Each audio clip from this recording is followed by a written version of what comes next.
Este é um trabalho independente e conta com a ajuda das pessoas que têm sido abençoadas por ele. Se você quiser fazer parte do grupo de mantenedores desta obra, se informe das opções disponíveis na descrição deste vídeo. Agradecemos pela atenção e pelo carinho. Deus abençoe.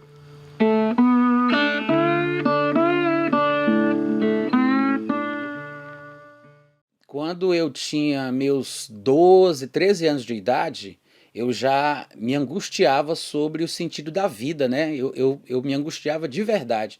E eu queria muito entender se Deus existia, se a nossa vida aqui na Terra era uma espécie de novela, filme que ele ficava vendo, né? Para depois analisar o procedimento de cada um, como se fosse um julgamento, né? Se o ator fez bem o seu papel ou não. Então, muita coisa me passava na cabeça. À medida que eu fui amadurecendo um pouquinho mais, né, 13, 14, eu comecei a intensificar meus sentimentos e meus pensamentos filosóficos sobre a vida. E eu me deparei com as músicas do Raul Seixas, né? Conheci o Raul Seixas, e Raul Seixas era um cara que cantava muito sobre isso. Ele falava muito sobre Deus, sobre Satanás, sobre a vida, sobre a morte, sobre o inferno, sobre o céu, as supostas reencarnações que ele acreditava que poderiam existir com base na filosofia hindu. Ele cria numa espécie de mistura de pensamentos. Ele não era uma religião específica. Raul Seixas ele deveu muito ao hinduísmo, né? Ele bebeu muito na fonte hindu. Ele parece ter conhecido bastante os Vedas sagrados hindus, o Bhagavad Gita. Ele fala muita coisa que tem nos Vedas, nas músicas dele. Eu só vim saber disso depois, quando eu tive a oportunidade de ler o Bhagavad Gita traduzido para o português por Roviralta Borel. Eu percebi a semelhança das colocações do Raul com as coisas do hinduísmo nessa ocasião. Mas o Raul Seixas não se considerava um hindu, um budista, ou como participante de algum outro segmento que praticava, né, as filosofias hindus. Quando perguntavam para ele qual a religião dele, ele sempre dizia que ele era Raul Seixista, porque ele queria dizer com isso que ele fazia um sincretismo na cabeça dele de todas as coisas que ele via que faziam sentido das religiões que ele conhecia. Então ele misturava tudo, né, na vida dele como um todo. Então ele não era um praticante assim religioso nos termos convencionais que a gente conhece, mas o Raul Seixas ele nunca deixou de ser religioso a vida inteira. Para falar a verdade, a primeira mulher com quem ele casou era uma filha de um pastor. E ele se converteu, né, aspas, para casar com essa menina, né? Ele se converteu, aspas. Frequentou um período a igreja e tudo mais, mas na verdade ele nunca chegou realmente a confessar Jesus como Senhor. Rolam aquelas histórias que no leito de morte, ainda moribundo, antes mesmo de falecer, alguém tinha evangelizado ele no leito de morte, no hospital, e aí ele confessou Jesus. Rola essas histórias, né? Eu já ouvi mais de uma pessoa me falando isso. Eu não sei. Isso aí a gente vai descobrir depois. Mas a verdade é que, através das músicas do Raul, eu comecei a me identificar com esse sentimento, essa mesma busca dele, essas mesmas incompreensões. E foi por ali, por aquele caminho, que eu comecei a pensar mais seriamente sobre Deus e fui atrás do livro que ele tinha lido, que era o Bhagavad Gita. Se ele não tinha lido, eu não sei, mas pelo menos nas músicas que ele cantava, ele falava bastante. Tem até uma música que o nome da música é Gita, né? Bhagavad Gita é o nome do livro, e em português seria o Canto ao Senhor, Bhagavad Gita. É sânscrito, né? A língua sagrada dos hindus. E aí ele pegou a última página desse livro e musicou, claro, ajeitando lá, adequando e tal, ele fez aquela música Gita, que é quando Deus supostamente se apresenta para ele respondendo quem ele é, que ele é todas as coisas do mundo, né? Ele é o bem, ele é o mal, ele é a mão do carrasco, ele é tudo, tudo. E o conceito hinduísta sobre a pessoa de Deus é bem parecido com a visão calvinista, né? Todas as religiões fatalistas, elas apresentam características semelhantes. E foi através daquelas músicas que o dilema começou. As minhas dúvidas começaram a se intensificar exatamente ali, porque Raul ele cantava inclusive sobre coisas da Bíblia, né? Personagens da Bíblia, sobre Jesus. Tem muita música sobre Jesus, tem sobre Judas, tem várias músicas. E na música de Judas eu achei que Raul Seixas tinha, tipo assim, me dado um checkmate naquela questão, mostrando que não tinha para onde fugir, porque tudo estava no controle de Deus, ele fazia como ele queria, era um Deus mimado, arbitrário, um déspota, um ser totalitário que estabelece o que quer para a sua glória, mesmo que seja criar uma pessoa para mandá-la para o inferno, para ele mostrar que tem o poder de fazer isso. Aí eu me angustiei. Aí foi quando eu realmente fiquei muito, muito, muito triste e angustiado, pensativo, querendo entender a verdade. E eu comecei a praticar os yogas que o Bhagavad Gita ensinava, né? Bhakti Yoga, Mantra Yoga, Raja Yoga. E nessa loucura, nesse processo, eu tive um surto psicótico. A minha família toda, por parte de mãe, era esquizofrênica paranoide. A esquizofrenia paranoide é aquela que a pessoa vê coisas, né, tem alucinações, ouve vozes. E eu convivi com muitos parentes meus, principalmente um primo chamado Fernando, que se matou, que desde quando eu me lembro, de muito pequenininho, eu era muito, muito novinho, nem tinha começado a fumar maconha ainda, eu comecei a fumar com 13 anos de idade ou 14. Então, esse meu primo, ele era louco, a mãe dele não, a tia, né, a tia da gente, a tia Rita também parece que era louca. A minha mãe dizia que a vovó, a mãe dela também, tinha problema de esquizofrenia. Meu tio Joaquim era louco. Dois filhos do tio Joaquim, o André e o Daniel, parece que também tinham problemas com a loucura. Então, assim, era uma coisa muito presente na minha família e minha mãe tinha muito medo que eu apresentasse as mesmas características, porque ela disse que eu era muito parecido com o meu tio Joaquim em alguns aspectos, o irmão dela. E foi justamente nessa época que eu estava bem envolvido com as coisas do Raul, com a filosofia hinduísta e praticando, né, as yogas do livro, que eu tive o surto psicótico, tentei matar minha irmã, fiquei louco, fui internado e foi um processo muito demorado, muito doloroso. Graças a Deus eu não matei ninguém, não cheguei a me ferir. Eu peguei uma faca ainda para enfiar no meu peito, mas não tive coragem, né, na hora. E meu primo me ajudou. Depois minha mãe acabou me levando para um manicômio e eu fiquei internado numa jaula por quase um mês. Quando eu pude receber visitas, que eu fui solto no pátio, né, com os outros doidos para poder ficar nos dormitórios, porque essa jaula era um lugar especial que ficavam os doidos perigosos. Não é que eu fosse perigoso, mas quando eu entrei lá, eu dei muito trabalho, briguei com uns 3 enfermeiros, né, dando golpe de capoeira, aquela loucura, um negócio assim que eles não conseguiam me parar. Todo doido tem força, né? A gente aprende isso até pela Bíblia e pela prática mesmo, na experiência a gente vê, né? Você conhece um doido na casa de um vizinho, o cara, ele consegue derrubar 5 homens no chão. Normalmente eles amarram com cadeias, correntes, cordas, e eles conseguem quebrar. É impressionante. Eu não sei se tu já teve a oportunidade de conviver com algum vizinho, algum parente, algum conhecido que é louco. Na Bíblia mesmo se fala exatamente como acontece hoje em dia, porque tem a influência de demônios, né? Aí foi exatamente o que aconteceu. Aí eles acharam que eu estava dando muito trabalho, muito agressivo, aí me colocaram na jaula por isso. Então, desde quando eu cheguei no manicômio, na casa de repouso Nosso Lar, que fica lá na Avenida da Reitoria, na cidade de Fortaleza, né? Quem é de Fortaleza aí vai saber do que eu estou falando. Então, desde o dia que eu cheguei, eu fiquei na jaula. Eu não fui colocado com os outros loucos no pátio. Somente depois de um tempo, tomando muito remédio controlado, depois de mais de um mês, é que eles começaram a me soltar lá para eu poder receber visitas. Aí, quando a minha família me viu, meus amigos, o pessoal foi me visitar, minha mãe ficou muito assustada com a minha aparência e decidiu me tirar do hospital. Ela assumiu um termo de responsabilidade, me tirou do manicômio e eu fui para casa. E os médicos disseram para ela que eu teria que tomar remédio controlado pro resto da vida, como meu tio Joaquim tomava, né? Que ela conhecia bem o processo. E eu tomei durante um bom tempo, eu acho que eu passei quase um ano, ou menos um pouco de um ano, tomando remédio controlado.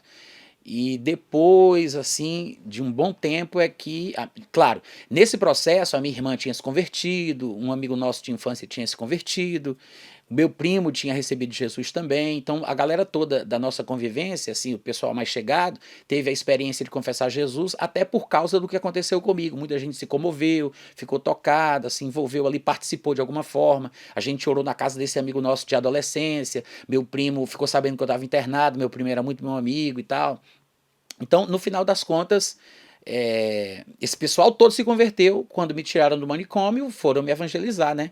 Pregar de Jesus, falar de Jesus, ler a Bíblia, aquela conversa toda. E me levaram para a igreja. E eu ia para a igreja lá, assim, né? Como quem vai para um show de rock, porque o meu negócio era música. E quando eu chegava lá, eu via aquelas baterias, né? A guitarra, o baixo, a galera tocando, aí eu ia para curtir. Aí eu virava a roupa ao avesso, dançava no chão, rolava, subia nos bancos, o pessoal tinha medo de mim, eu ficava de cócoras na frente do baixista, completamente pirado do juízo, né? E tomando remédio controlado ainda, né? Nessa época. Só que por alguma razão, depois de um bom tempo, para resumir, eu comecei a me interessar, porque meu negócio era entender sobre Deus. Só que eu nunca tinha pensado na possibilidade de pensar sobre as coisas de Deus através da Bíblia. Porque Bíblia, para mim, me lembrava a minha época de adolescência, de grupo de jovens, de negócio do catecismo, as coisas da Igreja Católica, na época que eu era criança.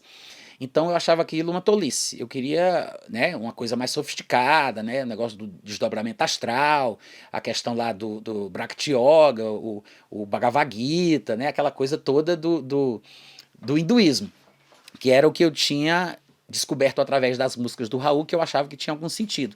Mas o pessoal começou a pregar para mim, a me evangelizar, e eu comecei a ler a Bíblia, e eu ainda não tinha muito entendimento, eu tentava encontrar versículos para contradizer o que eles estavam dizendo para mim, para questionar de alguma forma. Só que, à medida que o tempo passou, oraram muito por mim. Muita gente orou por mim, intercedeu, colocou a mão na minha cabeça, foi na minha casa, fizeram jejuns por mim, muita gente mesmo, de muitas igrejas.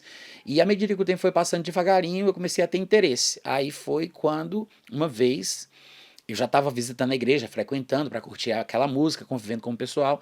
Aí uma vez, na casa de um colega nosso, eles começaram a me evangelizar e eu aceitei, confessei Jesus, né? Criei, confessei e nasci de novo. Nessa noite eu nasci de novo. Me lembro até hoje tudo o que aconteceu, como foi a sensação, embora eu não saiba exatamente qual foi o dia, qual foi o mês, qual foi o ano, que eu não lembro isso direito, eu me lembro da sensação, né? Parecia que eu estava levitando, uma coisa diferente, estranha. Eu tinha uma sensação de que os céus estavam abertos e eu via uma arca de Noé esperando a gente para subir. Mas as revelações ainda eram meio doidas naquela época, né? Eu estava ainda assim, meio perturbado do juízo, mas eu sabia, né? Tinha certeza que a qualquer momento ia haver uma grande tribulação no mundo. Eu não sabia falar desse jeito, né? Eu estou falando agora com o meu caqueado de crente, mas naquela época eu não sabia falar. Eu sabia que ia ter uma grande tribulação no mundo e que essa arca que estava lá nos céus estava esperando os crentes que iam confessando Jesus para subirem no momento certo. Era essa a sensação que eu tive. Aí, à medida que eu comecei a ler o Novo Testamento, fiquei muito envolvido com o Novo Testamento, eu li mais de 14 vezes, li bastante, aprendi muita coisa, decorei muito versículo do Novo Testamento por causa disso. Aí as coisas começaram a fazer sentido. Aí eu comecei a virar crente, né, devagarinho, aquela coisa, mudando o linguajar, deixando os palavrões, as gírias, e fui mudando as minhas roupas. Todo o meu comportamento foi sendo alterado à medida que o tempo passava. E na igreja evangélica que eu fazia parte, era uma igreja meio misturada.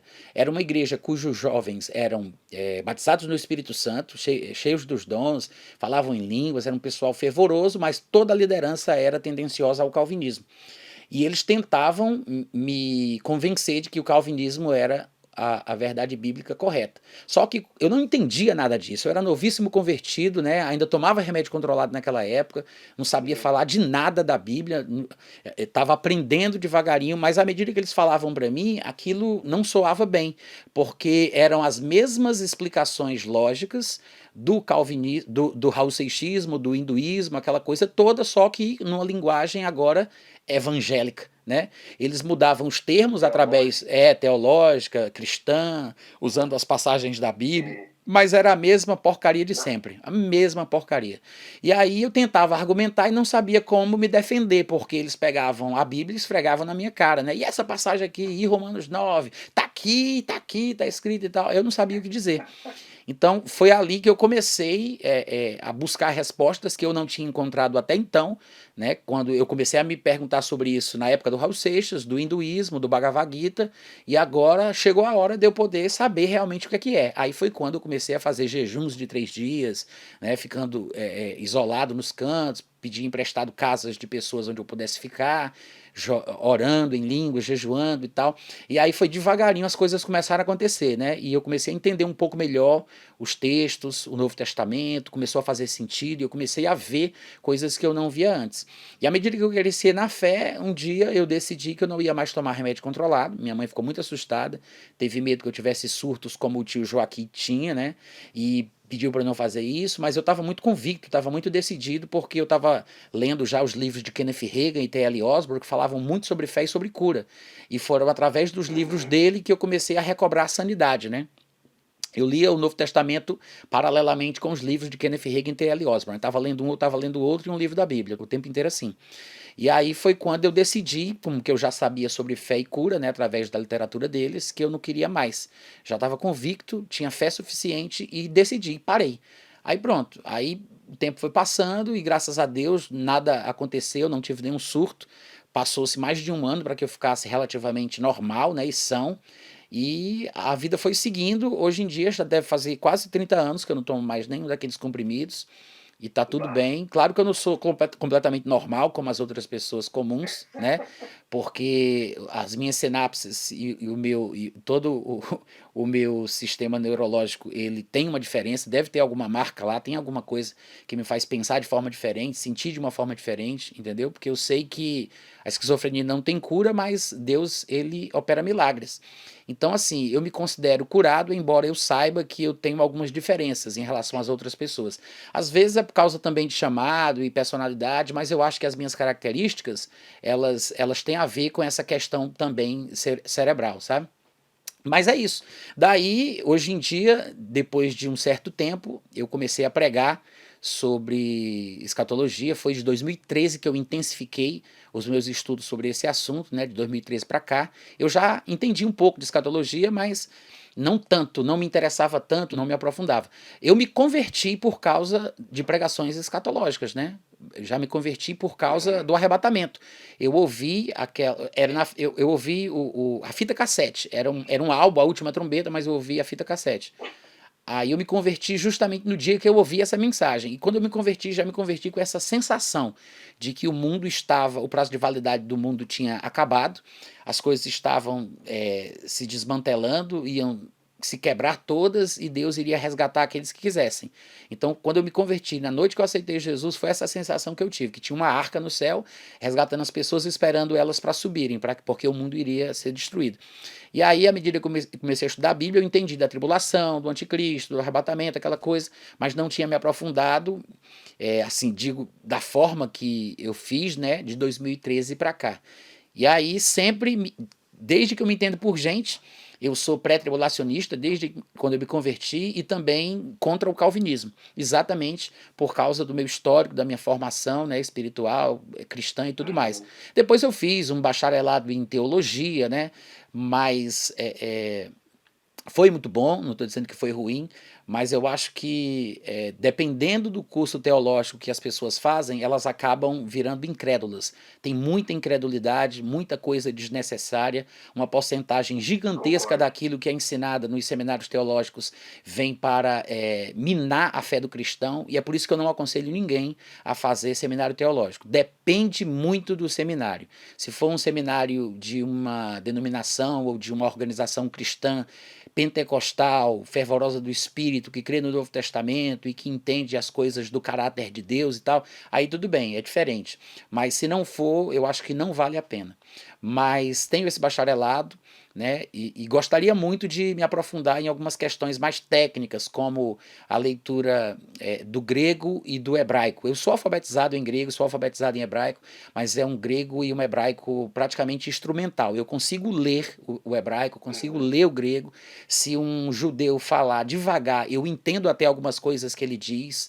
Não, não entendo tudo, né? Eu não sei falar, mas porque eu passei uma temporada prestando atenção e ouvindo, eu identifiquei algumas palavras, né? Mas é uma coisa assim, de aprendiz. Eu gostaria de desenvolver de uma forma que eu pudesse ser fluente, ou pelo menos ler os textos da Bíblia, em grego e hebraico, compreendendo tudo. Meu vocabulário é muito pequenininho, né, nessas línguas, mas seriam coisas assim, acadêmicas, aspas, né, coisas acadêmicas relacionadas ao grego e ao hebraico que eu gostaria de me aprofundar. Se tem alguma coisa na academia que eu gostaria ainda de fazer, tipo, quero fazer um mestrado, quero fazer, entendeu, um doutorado, quero fazer curso de especialização, eu gostaria que fosse nessa área, entendeu, Josias? Somente, porque eu acho que ajuda muito, né, tecnicamente falando, na hora da pesquisa, na hora do trabalho de exegese, de compreensão do texto, essa coisa assim. Mas é isso. O que mais? Eu percebo que